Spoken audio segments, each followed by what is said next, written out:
Exam के लिए हिंदी का मॉडल पेपर देखेंगे जिसमें हम लोग टॉप 100 क्वेश्चन देखने वाले हैं। तो वीडियो स्टार्ट करने से पहले आप लोगों से एक बात कहना चाहूँगा कि जिन दोस्तों ने चैनल को सब्सक्राइब नहीं किया तो प्लीज़ चैनल को सब्सक्राइब कर लीजिएगा और पास में जो बेल आइकन होता है उसको भी ज़रूर दबा लें। चलिए शुरू करते हैं। तो गाइज़ आज के सेशन में पहला क्वेश्चन है, हिंदी की जो मूल उत्पत्ति है वो किससे हुई है? तो देखिए ये हुई है ऑप्शन डी, सौरसेनी अपभ्रंश। सौरसेनी अपभ्रंश। अगला है, भारत की प्रथम देश भाषा कौन सी है? तो देखिए इसका आंसर आपको कमेंट बॉक्स में कमेंट करके बताना कि क्या हो सकता है। एक क्वेश्चन मैं आपको दे रहा हूँ तो आप कमेंट बॉक्स में बता सकते हैं क्योंकि ये क्वेश्चन मैंने करवाया हुआ है। अगला है, निम्नलिखित में से कौन सी भाषा संस्कृत भाषा का अपभ्रंश है? ऑप्शन डी, पाली भाषा। नेक्स्ट है, भाषा के शुद्ध रूप का ज्ञान किससे होता है? तो देखिए ये होता है ऑप्शन बी, व्याकरण। हिंदी में स्वतंत्र रूप में बोले जाने वाले अक्षर क्या कहलाते हैं? तो ये कहलाते हैं ऑप्शन ए, स्वर कहलाते हैं। हिंदी भाषा में वे ध्वनियाँ कौन सी हैं जो दूसरी ध्वनियों की सहायता से बोली या लिखी जाती हैं? ऑप्शन बी, व्यंजन। नेक्स्ट है, का, खा, गा, फा में से कौन सा उर्दू से लिया गया है? ऑप्शन डी, खा। जिन शब्दों में अंत में आ जाता है उन्हें क्या कहते हैं? उनको कहते हैं ऑप्शन डी, अकारांत। अब देखिए निर्देश है प्रश्न संख्या 9 से 13 के लिए। निम्नलिखित प्रश्नों में 4 वैकल्पिक वर्तनी दी गई हैं। सही वर्तनी वाले शब्द का चयन करना है। तो 9वां क्वेश्चन है, इसमें से आपका सही वर्तनी वाला शब्द कौन सा है? Option C. अनुच्छेद को ऑप्शन सी की तरह लिखते ना कि ऑप्शन ए, ऑप्शन बी और ऑप्शन डी की तरह। अब देखिए 10वां क्वेश्चन है, 10वें में आपका हो जाएगा ऑप्शन बी, पूंजीवाद। तो पूंजीवाद को ऐसे लिखते ना कि ऑप्शन ए, ऑप्शन सी और ऑप्शन डी की तरह। अब देखिए 11वां, तो देखिए अंतर्निहित, ऑप्शन सी अंतर्निहित आपका ऑप्शन सी ऐसे लिखा जाता है ना कि ऑप्शन ए, ऑप्शन बी और ऑप्शन डी की तरह। अगला है 12वां क्वेश्चन, तो देखिए 12वें में हो जाएगा ऑप्शन डी, परीक्षा। तो परीक्षा को आप ऐसे लिखते हैं ना कि ऑप्शन ए, ऑप्शन बी और ऑप्शन सी की तरह। अब 13वें में बताना है कि कौन सा सही है। तो षड्यंत्र को ऐसे लिखते हैं ऑप्शन ए की तरह ना कि ऑप्शन बी, ऑप्शन सी ना कि ऑप्शन डी की तरह। नेक्स्ट है निर्देश प्रश्न संख्या 14 से 17 के लिए। निम्नलिखित प्रत्येक प्रश्न में दिए गए शब्दों में प्रयुक्त संधि के प्रकार का चयन उसके नीचे दिए गए विकल्पों में से कीजिए।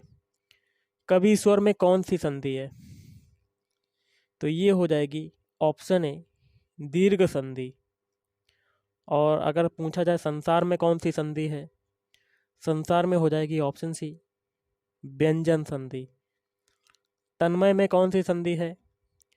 तन्मय में हो जाएगी ऑप्शन ए, व्यंजन संधि। अगला है इत्यादि। इत्यादि में कौन सी संधि है? तो इत्यादि में हो जाएगी यण संधि। अब है निर्देश प्रश्न संख्या 18 से 24 के लिए।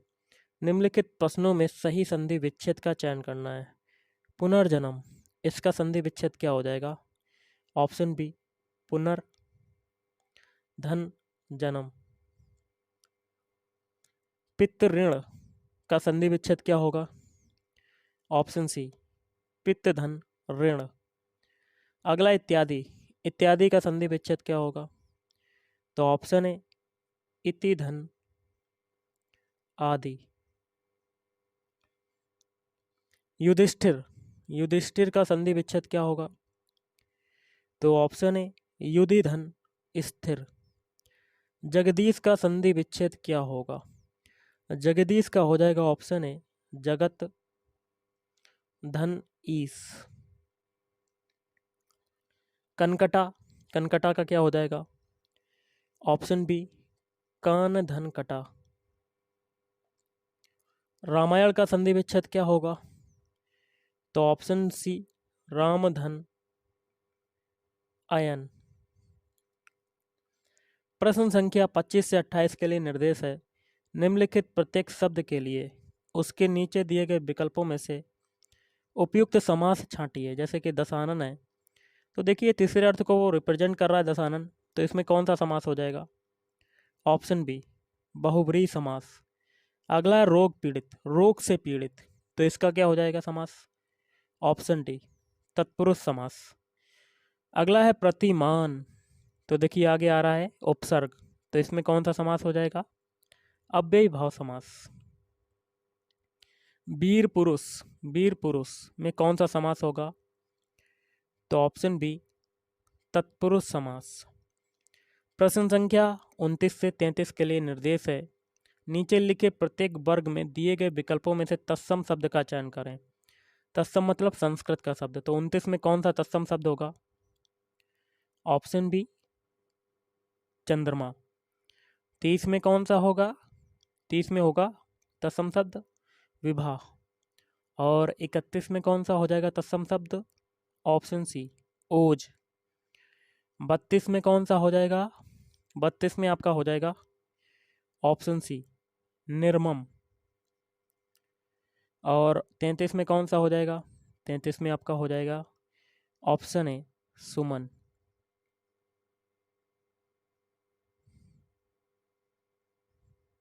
अगला क्वेश्चन है, निर्देश है प्रश्न संख्या 34 से 38 के लिए। नीचे लिखे प्रत्येक वर्ग में दिए गए विकल्पों में से तद्भव शब्द का चयन करना है। तद्भव मतलब जो संस्कृत का शब्द ना हो, तो 34 में कौन सा होगा? 34 में तद्भव हो जाएगा कान।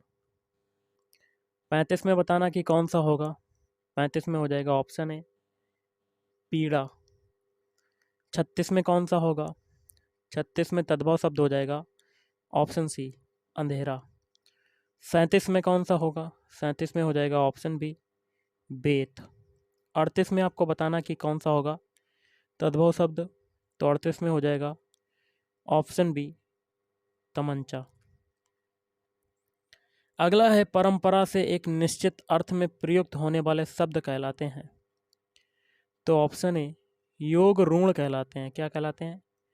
योग ऋण।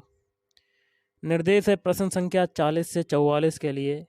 निम्नलिखित प्रत्येक 4 विकल्पों में से बेमेल या कह सकते हैं असंगत शब्द चिन्हित करना है।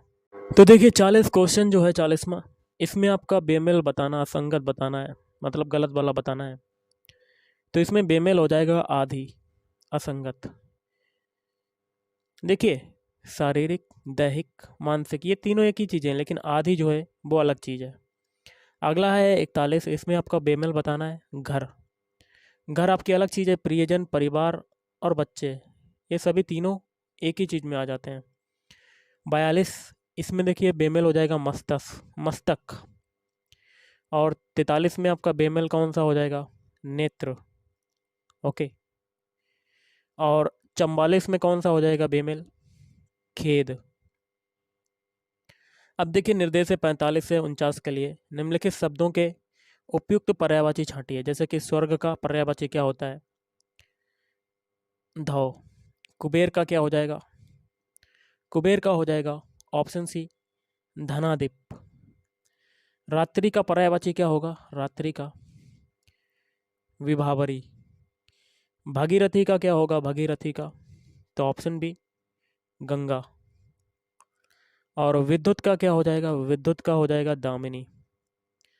प्रश्न संख्या 50 से 56 के लिए निर्देश है। निम्नलिखित शब्दों के लिए दिए गए विकल्पों में से सही विलोम छांटिए। सामंजस्य का क्या विलोम शब्द होगा?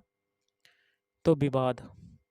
ओजस्वी का क्या हो जाएगा? ओजस्वी का हो जाएगा द्वेष, सॉरी, ओजस्वी का हो जाएगा ऑप्शन डी, निस्तेज। पराक्रम का विलोम शब्द क्या होगा? भीरुता। हर्ष का विलोम शब्द क्या हो जाएगा? हर्ष का हो जाएगा ऑप्शन सी, विषाद। क्रोध का क्या होगा?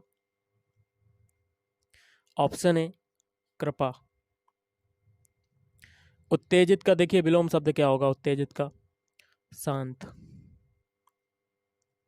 रंग का क्या होगा? रंग का हो जाएगा ऑप्शन बी, धनवान। निर्देश है प्रश्न संख्या 57 से 63 के लिए। निम्नलिखित वाक्यों के लिए दिए गए विकल्पों में से उचित पद छांटिए। जैसे कि वह बालक जिसे गोद लिया गया हो वो क्या कहलाएगा? तो दत्तक। जिसको प्रसन्न करना कठिन हो वो क्या कहलाएगा? दुराराध्य। पाप करने के बाद स्वयं दंड पाना। तो ऑप्शन ए प्रायश्चित। जिसका इलाज ना हो सके वो क्या कहलाता है? असाध्य। जो धन को व्यर्थ व्यय करता हो तो वो क्या कहलाता है? अपव्ययी। जो काम ना करना चाहे तो वो क्या कहलाता है? अकर्मण्य। जिसे ना देख सके, ना सुन सके और ना छू सके तो वो क्या कहलाता है? अगोचर। प्रश्न संख्या 64 से 69 के लिए निर्देश है। निम्नलिखित प्रत्येक वाक्य के लिए उसके नीचे दिए गए विकल्पों में से उसके प्रकार को चिन्हित करें। जैसे कि मजदूर मेहनत करता है कामा किंतु उसके लाभ से वंचित रहता है। दो वाक्य आपके जुड़े हुए हैं, तो ये कैसा वाक्य है? संयुक्त वाक्य।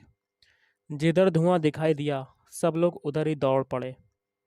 यह कैसा वाक्य है? मिश्र वाक्य।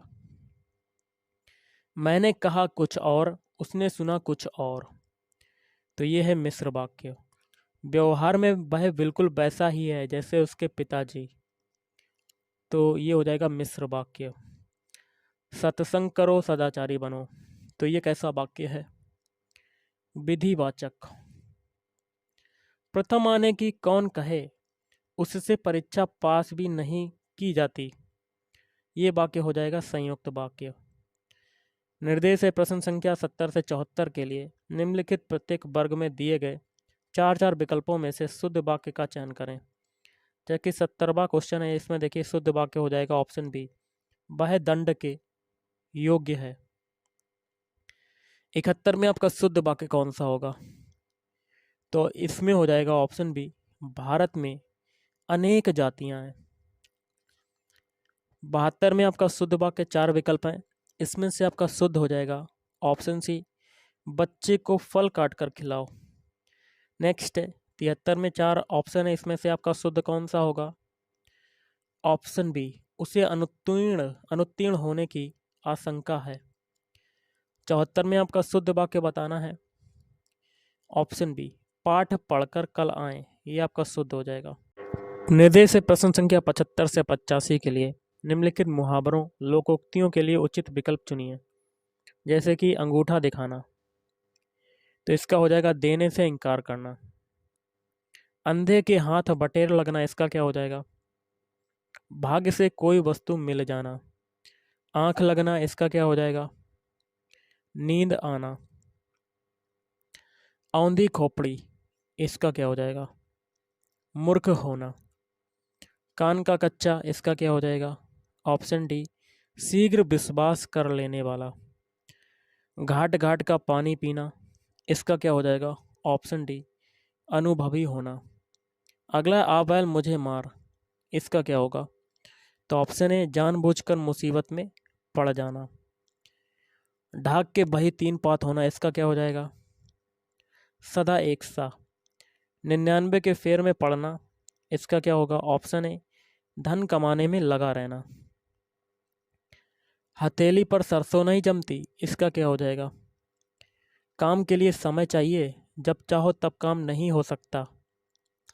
हींग लगे ना फिटकरी, रंग भी चोखा होए, इसका क्या हो जाएगा? ऑप्शन ए, बिना मेहनत फल पाना। निम्नलिखित में किसे रसराज कहा जाता है? तो देखिए रसराज किसको कहा जाता है?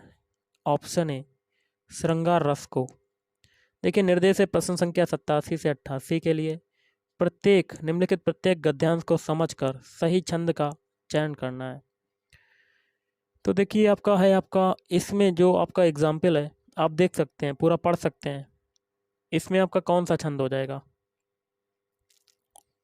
तो इसमें आपका छंद हो जाएगा ऑप्शन बी, रोला। एक बहुत ही कॉमन सा एग्जाम्पल है, आप देख सकते हैं। श्री गुरु चरण सरोज रज, निजमन मुकुर सुधार, बरनौ रघुबर बिमल जस, जोदायक फलचार। इसमें कौन सा रस होगा? दोहा। इसमें छंद हो जाएगा दोहा छंद।